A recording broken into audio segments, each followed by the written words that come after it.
lovely people. Welcome to part 2 of my February reading wrap-up.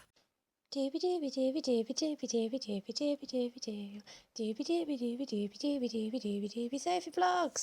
Part 1 of my February reading wrap-up was all of the books that I read for Foodie February. That has already been posted. This is everything else that I just fit into the month. As is proving to be a theme with 2025, I read quite a lot, so I'm just going to dive in. I'm going to start talking about things. I thought I would kick things off with the book that I talked about last month, and that is The Tale of Genji. Ashley and I have been reading this absolute behemoth for since the start of the year, really. I think when I checked in, I was like a few hundred pages in. I have finished the whole beast now. I'm going to be honest with you, I don't really like it very much. I'm a bit disappointed. I think that I understand its importance in literary history. Like, I understand that this is like really one of the first examples we have of a novel and how incredible it is that is written by a woman. I enjoyed the sort of look at the court of this time. That was interesting. I liked how people would quote poetry. I found the rest of it really monotonous. I didn't find it like hard to read in that, like, when I was reading it, I was like, I didn't find like the language difficult or anything like that. I just found it very repetitive. The repetitiveness was like, man meets woman, man courts woman, man takes woman sort of against her will and then like moves on, and I didn't like any of that. I didn't like the grooming of a child. This was just so like 1,120 pages of like the same thing over and over, and I didn't like the thing that it was doing, so I obviously didn't like it when it was doing it like over and over and over again. So not my favourite. If you love that, I'm really happy for you. It wasn't for me. Book that was lent to me was Orbital by Samantha Harvey. Obviously this won the Booker Prize in 2024, I believe. This is a very short little literary drabble that is ostensibly from the perspective of a bunch of astronauts who are on like a space station that's circling the Earth. It's really one of those books that is not plot heavy at all. This is all about the writing, and it's all about like sort of this snapshot of this moment in these astronauts' lives. Samantha Harvey uses very luscious prose. She loves to list things off. I enjoyed this. It feels really weird to say for a book that is this long, but I weirdly found it slightly overlong. I think when I started reading it, I was really into it. I was like really enjoying this like perspective on Earth, the different astronauts. Like you kind of get a sense of them. To be honest with you, having finished it, I don't really have that much of a sense of them left in my brain. What I remember from this is some of the sort of thoughts that it sparked off to do with like humanity and like looking down on Earth and like reflecting introspectively is I think what I will remember from this. I found it did, because there isn't a plot, I did find it slightly too long, and I feel really weird saying that because it's so short. I think it's one of those books that probably is, you're either going to really, really like it, or I saw quite a lot of people really didn't like it. And I can kind of understand that, because I think it's if you're a plot-driven reader, even if you're really a character-driven reader, because the characters are not that, like, intricately painted. I don't know. It was interesting. My friend who lent it to me really liked it. I find myself sort of somewhere in the middle. I'm not sure how much it's going to stay with me, given just how much of it already I'm a bit fuzzy on. Another prize-nominated book from this month is I Listened to A Thousand Threads by Neneh. This has just been nominated for... It's on the Women's Prize long list for non-fiction as I record. Who knows by the time this goes out where that will be in that process. Neneh is a singer. She's a musical artist. Her adopted father was Don Cherry, who was like a jazz museum, and her mum Moki was a Swedish artist who worked across lots of different mediums. I actually really enjoyed this memoir. There's a lot of time at the beginning talking about her parents, and I didn't mind that at all because I found them both interesting creatives, and I think that her parents' creativity really influenced her in her own music, so I think it made sense to focus on them for quite a bit of time. I have come out of this really wanting to explore her mum Moki, get a sense of her art. I found everything that was to do with her mum's creativity and art and everything. Like, it's called A Thousand Threads, so I was like, surely there must be like a textile element, and a lot of that does come from Moki, and I really want to explore her and her work a lot more because I love my little arty books. I found this a very like warm memoir, I think. I feel like Neneh Cherry has been through some stuff, and she really she does go into it. I came away feeling as if she is someone who is prepared to enact her principles in life. Like, she's done different work at different time to support, like, raise money for AIDS victims during the AIDS crisis, like stuff like that. Like, I come away understanding her and her principles and how she enacts them in her life. I found the end of the memoir actually really moving. She talks a lot about her mum and her mum's passing and like the impact her mum had on her and all that, and I just found that really moving. So this is one of those where my library had it, it was nominated for the Women's Prize. I was just like, I'll just give it a listen. And actually, I think this was a good memoir. I'll talk about the two poetry collections I read next. First up is If I Don't Know by Wendy Cope. Obviously, I love The Orange by Wendy Cope, but I wanted to know more of her work.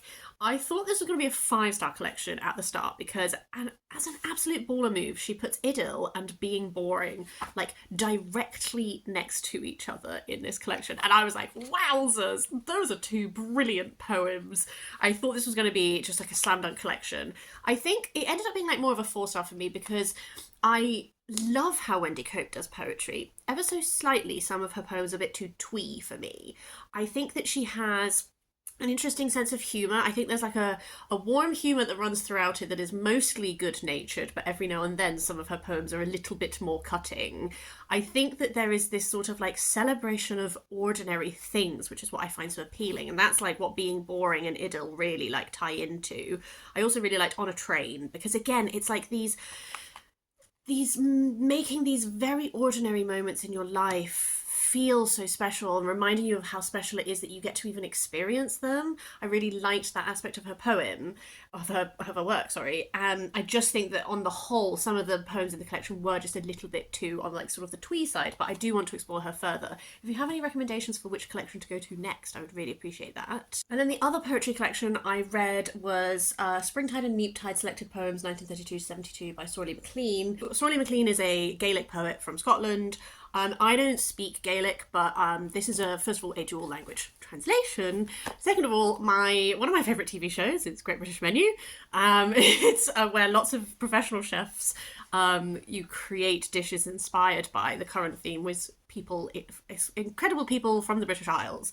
And someone chose Sorley Maclean in a poem that he wrote about the crofters, which I found really interesting, but my partner, who is a fan of all things Celtic language, obviously was just like, oh, I have a poetry collection. So I was very interested to explore it a bit. A very famous poem from this is Haleg, which I really did love. I actually really enjoyed this collection, and I would really recommend, if I can find it, I'm going to link it in the thing below, in the description below. I watched a little video that is, I think, from the National Museum of Scotland's collection. I'll link it if I can, which was about Sorley Maclean, and I really appreciated watching it because I started reading it and I started reading the earlier poems and I felt like I was missing the context. Sometimes you read poetry and you're like, I don't need to know anything about this person, like, I get everything that's in it. I could tell that specific contemporary events were being referenced, but I didn't understand what those events were. So I did go away and do a little bit of research, and I think that really helped me like unlock this collection, because Sorley Maclean was a really passionate Gaelic speaker. A lot of these poems are to do with the Highland clearances and the way that it decimated a way of life and a way of being. Some of these poems that I found so moving are to do with that loss of the place, the loss of the history. And he spoke in this video that I watched, he spoke about this sadness about seeing the loss of language that is also like to come, like the future language loss that is coming. There's also a lot of this is very fiercely angry and political.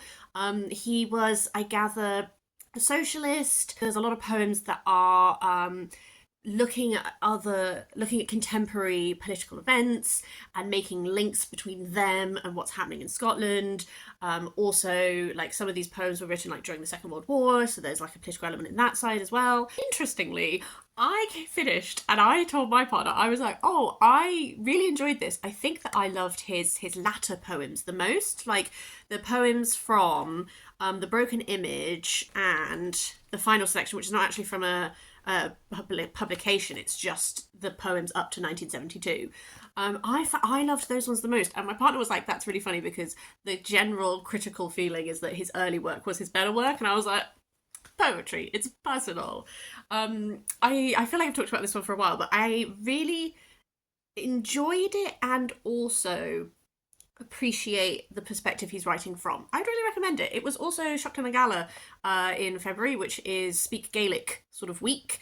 I don't speak Gaelic, but I thought I would contribute in translation. Another non-fiction was Cleopatra by Stacy Schiff. This was recommended to me by Sarah's Reading Journal? Sarah's Reading Diary. Oh, I'm now questioning myself. Instagram linked below.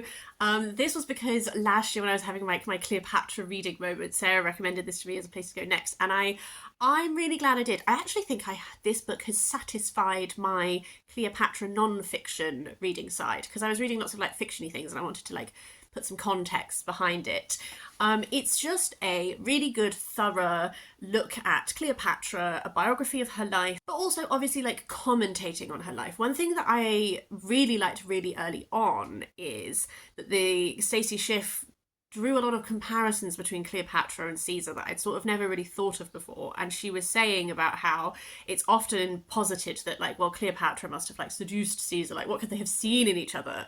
And she really points out that they have actually, when you look at the facts of their actions, there is a real commonality between some of their personality traits, like the type of ambition they have, the type of confidence and self-belief, and their view of themselves and their role in the world and everything. Like, that was really interesting. I think Stacy Schiff, like, one thing I appreciated was she really tried to sort of parse out what has become a vision of Cleopatra versus how can we tell what the reality of her is, given that we don't have any writings by her. So she would talk about, like, when you're getting to certain key moments in her life, well, Plutarch says this, so-and-so says this, let's look at when these texts were written in relation to when events happened. Maybe we can try and figure out what is likely to have been a cause, a happening. I don't know. I did see a bunch of reviews that were saying that this was, like, criticising this for being too dry. I've read much drier non-fiction history texts. I thought this was fine. I personally thought it was, like, thorough, good, enjoyable. I had a good time with it. One of my favourite authors is Agatha Christie, and I read Endless Night. This is my little crime collection. I collect these books. I think they're really pretty. Endless Night I went into with no knowledge apart from the fact that I knew that Agatha Christie said it was one of her favourite of her books. So that was really intriguing. It, in some ways, is atypical of Christie in that if you go in expecting a Poirot, Miss Marple style murder mystery, that's not what's happening. It's not a text where you have, here is the inciting murder, now we're going to figure out what happened. Actually, it reminded me a lot of Daphne du Maurier, and specifically like My Cousin Rachel by Daphne du Maurier. We are being narrated to by this guy who is telling us about how he used to be a chauffeur for rich people. He went to view this house that was like on the market that was being told was cursed, but he sort of fell in love with it. While he was viewing this house, he bumped into this girl. She is very rich, he just doesn't really realise it. They end up having a relationship, getting married, all this kind of thing. The whole time that he is narrating this to you, you know something happened at some point, else there would not be a tale to tell. It's quite slow in that it takes you a really long time to get to what this culminating moment is. I really enjoyed the tension that then builds. You spend a lot of the book trying to predict what it's going to be and therefore who is going to be involved and in what form. I read this in a day. I was just having, like, I didn't feel very good, and I just literally ripped through the book in a day. And I think that was a really great way of reading it, because it meant that it didn't feel too slow or anything, because I just ate it up. Again, the Daphne du Maurier comparison, I guess, would be, as well as like this atmosphere and this sense of sort of almost like a almost slightly gothic in how it's being unspooled, is also like My Cousin Rachel, like questioning who is telling you the truth and questioning what version of what you're being told, like what are the agendas in what you're being told, and all that kind of thing. I don't think it's my favourite Agatha Christie, but I did really like it, and it was nice to read something by her that was a slightly different style. I haven't explored many of her books that are just sort of like standalones, so this has made me want to do a bit more of that. Another book I listened to was Knife Edge by Malorie Blackman. This is my third Malorie Blackman of the year. I'm just kind of, my library has all of the Noughts and Crosses series on audiobooks, so I'm just kind of working my way through. This is the sequel to Noughts and Crosses, so I will try not to spoil that book. You have two perspective characters in this one. So one of them is Sephi, who was also a perspective character in the first book. She has had a child, and she is raising this child. She is also trying to sort of figure out what her life is now going to be, figure out where she's going to be living, what she's going to be doing. She gets into music and performing in this one. And then the other perspective is Jude, who is, Callum was our perspective character in the first book. This is his brother Jude. Jude is very involved in this sort of resistance movement. Jude is also a very hurt, angry, and violent perspective. Like, I found his perspective interesting because every time I read these series, you know, when you read sort of books for younger people as an adult, there is an aspect of me when I read them that is kind of just like enjoying how authors craft a story to impart things to their younger readers. With Callum in the first book, I realise I've given you zero context. Noughts and Crosses is a society in which it's flipping the sort of power balance. In this society, it's black people who hold money, power, and then it's white people who are disempowered.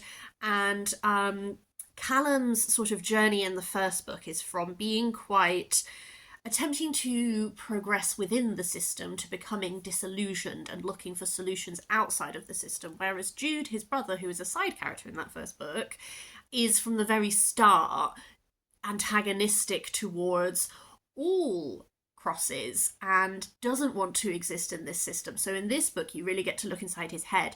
And I think something that Malorie Blackman does really well is that this person is not someone who has no potential to turn their life around. Like, Jude is angry, and you can understand why. You also very clearly, I think, can see from very early on the self-destructive path he is going down. Like, he very much has an opportunity in this book to not do the self-destructive and destructive to other people behaviours that he has been doing, and I think his plot arc feels very inevitable. I struggle with Sephi a little bit as a perspective character because I feel like her as a character has lost herself. So like her narrative is so much like trying to find herself, she's really reeling from all the events of the first book, and she really like was in a very privileged place in society that she now is sort of excluded from, and so it's like she's really trying to find herself. There's just something about her character. I find her she's very angry in this one. This is like the book where everyone is angry, and I understand why. I just think she still continues to function in that way of like, she wants to make a point, but making a point is still really about her and not actually about helping other people, I think, is my struggle with her. I'm going to be really interested to see how that progresses in the next book. I don't know who the next book is following. I'm just really enjoying exploring Malorie Blackman. I think she's really interesting. After that, should we do a big book? This is Sonia Delauney. Who's this by? This was for an exhibition that they did at the Tate. So it's lots of different contributors. It's a mix of essays, and then also lots of pictures of her work and that kind of thing. So all of the essays are kind of biographical, but some of them have a very particular slant in a way that others don't. I really enjoyed this. Sonia Delauney is an artist that I was familiar with already, that I liked. One thing I really liked about this is she sort of began life painting, and her very earliest works at the beginning are very figurative. And the thing that is sort of different about them is that they are figurative paintings, but they're using like this kind of a color palette. So it was interesting seeing that even when she was not being as abstract as she then later became, that colour palette was still there. And then as she goes forward, it's then like, okay, well now she's doing paintings that are abstract. And then she starts moving into the world of textiles. And that is what I find very exciting. She ended up doing a lot of textile work, a lot of fashion work. Her and her husband, Robert Delauney, sort of pioneered this movement, which I don't know why I struggle to say it so much. Simultaneity. Simultaneous paintings. It's to do with, the best description I can give you, because I wouldn't have been able to describe it to you before I read this book. It's to do with the colour choices in their abstract paintings and choosing colours that communicate different things, but putting them together in the same piece of work. So maybe some of these colours are really communicating harmony and some of them are really communicating disharmony, but they're put together in the same painting, and there's this simultaneous like clash and combination going on, that kind of thing. So that is something that this book definitely helped me understand better. I didn't really understand what that was before I read this. This book definitely helped me learn how much I really do appreciate like her fashion work, her textile work. I'm just trying to see if I can find some of the, so these are like, for example, her, like this is like some of her textile work of translating these designs into fashion. Like these are some of her like actual sketches and stuff. I find that whole aspect really interesting, and I think that like it's very, I think textile art historically is something that has been very undervalued, and it's really fabulous to find someone who like specifically transitioned into that medium and really championed it. Next up is Bitterthorn by Kat Dunn. I actually read this because it's tangentially related to a project at work. I won't go into that. But Bitterthorn by Kat Dunn is a very slow burn sort of fantasy romance. It's set in a world in which it's just before sort of the unification of Germany. And our main character is the daughter of this guy who is like Duke of somewhere or whatever. And there is this castle which has a witch, and every like 50 years or so the witch gets to claims a person who has to go to the castle, and then they're never seen again. And our main character feels like she doesn't really have a role in her society. Like she doesn't adhere to the types of femininity that the other women in her family do and all this kind of thing. So she volunteers and she goes to this castle, and then the whole text is like trying to figure out why she's there. What is her role? What does this witch do? This is definitely a very slow burn, slow paced book. If you like your books to be fast paced and plot heavy, you're going to hate it. I actually really enjoyed it. I like how Kat Dunn writes, and I knew this already because I really enjoyed her Dangerous Remedy series. How was it called? The descriptions of the castle and the life there and everything, I really enjoyed. It is very like, it's drawing a lot on Gothic. It's drawing a lot on, but also like weirdly like that sort of like domestic side. Like you just get a lot of focus on like what this woman is doing to fill her time, because she's just sort of like existing in this castle. She doesn't really know why she's there. She's trying to figure out why she's there, right, but also not piss the witch off. The relationship develops very, very slowly, but I like a little sapphic romance. I wondered at the start if it was going to be like a Bluebeard sort of riffing thing, and actually as it developed it kind of was more like a sapphic Sleeping Beauty mixed with Beauty and the Beast kind of thing. If that sounds like your jam, you're gonna like it. If that sounds awful to you, you won't. But I did. And ultimately, more non-fiction, I read My Father's Daughter by Hannah-Azieb. I read this for my Read the World project for Eritrea. She was born in Eritrea, but her mum passed away giving birth to her in this orphanage, and all the paperwork said that she didn't have any family, so she was adopted by this white couple and she grew up in the UK. Years later, it turns out that actually she does have family and they're keen to meet her, and so this is an account of her going to Eritrea and meeting her Eritrean family and sort of like having this incredibly life-defining moment.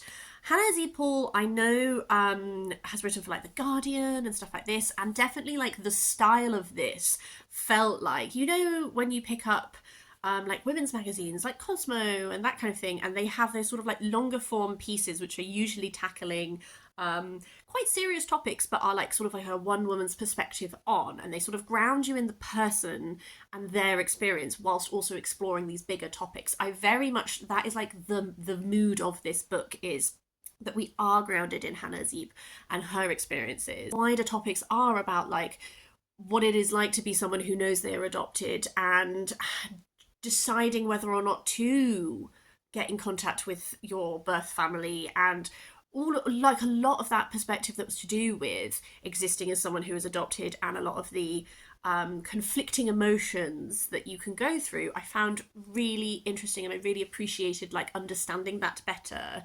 Weirdly, I would say the one thing I felt about this was I kind of wished there was more presence of her adopted family. Being in Eritrea obviously gives her the opportunity to connect with all these people. She's learning a lot about Eritrea, she's learning a lot about the culture of the country, and it's really affecting her sense of self. And I kind of wish that I had a better understanding of her relationship with her family in the UK, because I think it would have helped me maybe get even more out of these interactions she's having with these people that she's never met if I understood like what her family background was, because I didn't really get that clearer sense of that. For me personally, sometimes there was just a little bit too much focus on quite a lot of the first part is just like her continually freaking out, and I can really understand it because I can really empathize, but I think just narratively there was just a little bit too much that was like the literal like live stream thought process of all of the freaking out in her mind. I personally, like, I could have done with less of that. I found it really powerful because in the afterwards she talks about like how Eritrea has changed since she wrote this, and how it's become much more of like a regime, and how all of her family there are like distinctly less safe than they were when she visited, and I found that really moving. My final book to talk about is Sonia Volume 3 by Pat Mills. This is part of the 2000 AD Ultimate Collection that my dad buys me every year for gifts that I'm working my way through. Sonia is very much modelled on like Celtic, specifically like Irish ideas of heroism. He is this Celtic warrior who sort of goes through time, and he has all of these like wild interactions and stuff. Some of them are very like drawing on historical moments. This one is very much drawing on like almost like a Dungeons and Dragons, like you're working through a dungeon kind of thing. Favorite thing about this whole book is that I finally realized this page, can I show it to you without a glare from my ring light? Probably not. This page my dad has framed. He's had it framed ever since I was a child. I'm so familiar with this page, and I had no context for it, so that was like a jump scare when I turned the page. I was like, ah. I like this artwork style that is from, which is this very black and white. I find that a really cool comic art style. I think like plot-wise, I do prefer Sonia when it is exploring different moments in history, but I did still enjoy it. It's like a fun romp through a lot of dungeons. There's like weird little creatures and lots of fighting, and Sonia does this thing where he goes into like berserker mode, where he like warps out and all that kind of stuff. I don't think the portrayal of women is like wonderful in this. This is very like seminal, iconic Sonia, and I enjoyed exploring it. I just don't think I have that much to say about it. That's everything else that I read in February. I have been smashing through books this year. It's absolutely wild. I would love, love, love to hear from you. Have you read any of these? What did you think of them? Please do leave me a comment down below. I would love to hear your thoughts. What did you read in February? Did you read anything great? Let me know. But yeah, otherwise, I hope you have a really nice day, and I will see you next time for something different.